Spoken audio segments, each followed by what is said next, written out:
Čaute všetci, zdravím fanúšikov mojej fanpage Začni makať, všetkých priaznicov posilovania, fitness, kulturistiky a všetkého okolo toho.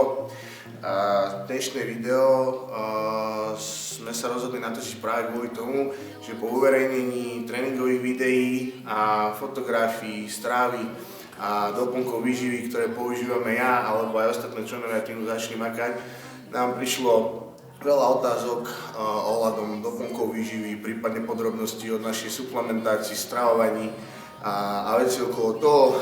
Takže v tomto videu vám vlastne poviem základy suplementácie, ktorú môže používať každý, či už sú to začiatočníci, úplní začiatočníci pri cvičení, alebo pokročilí cvičenci, profesionáli.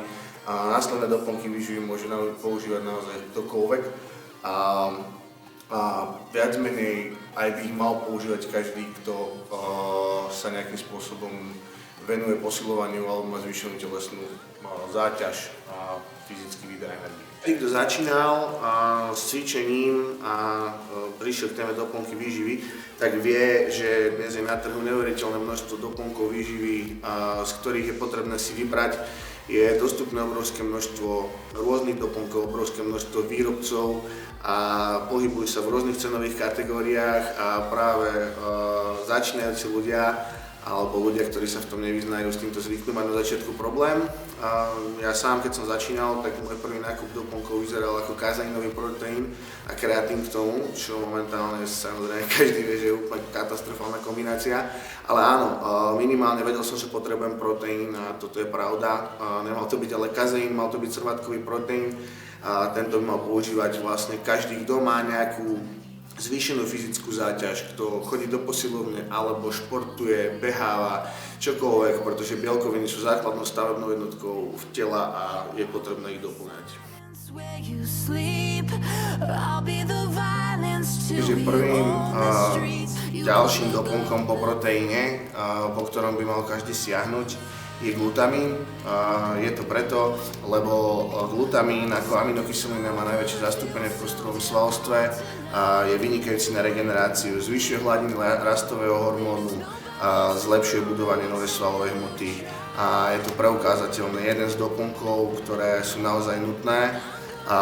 V príprave na súťaž v diete, pri zníženom kalorickom príjme ochraňuje svalovú hmotu, zabezpečuje správnu regeneráciu, zmenšuje množstvo kyseliny mliečnej, zlepšuje regeneráciu a toto sú vlastne všetko efekty, ktoré každý, kto cvičí, potrebuje. Čiže ďalším doplnkom hneď po glutamíne sú ďalšie aminokyseliny. Jedná sa o BCA aminokyseliny, sú to aminokyseliny s rozvetveným reťazcom, sú veľmi dôležité hlavne pri regenerácii a ochrane svalovej hmoty. Používajú sa pri redukčných dietách, používajú sa pri aerobných činnostiach, používajú ich okrem teda kulturistov aj cyklisti, športovci, ktorí majú vytrvalostné športy práve za účelom ochrany svalovej hmoty, zlepšujú regeneráciu, znižujú množstvo kyseliny mliečnej vo svaloch a znižujú svalovicu a tým pomáhajú k celkovému lepšiemu stavu, hustote, kvalite svalov a svalových vlákien. Posledným doplnkom, o ktorom by som dneska chcel niečo povedať, je kreatín.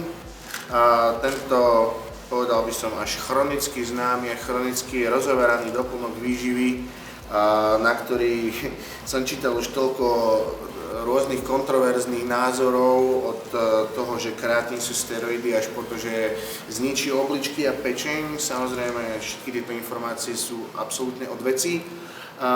Kreatín je výživový doplnok, ktorý je pre začiatočníkov viac menej zbytočný a ak niekto trénuje za účelom hlavne budovania svalovej hmoty, kulturistiky a veľkosti a nejde mu o silu, kreatín je pre neho zbytočný tak ako tak, pretože základný efekt, preukázateľný efekt kreatínu je zvýšenie sily, zvýšenie energie.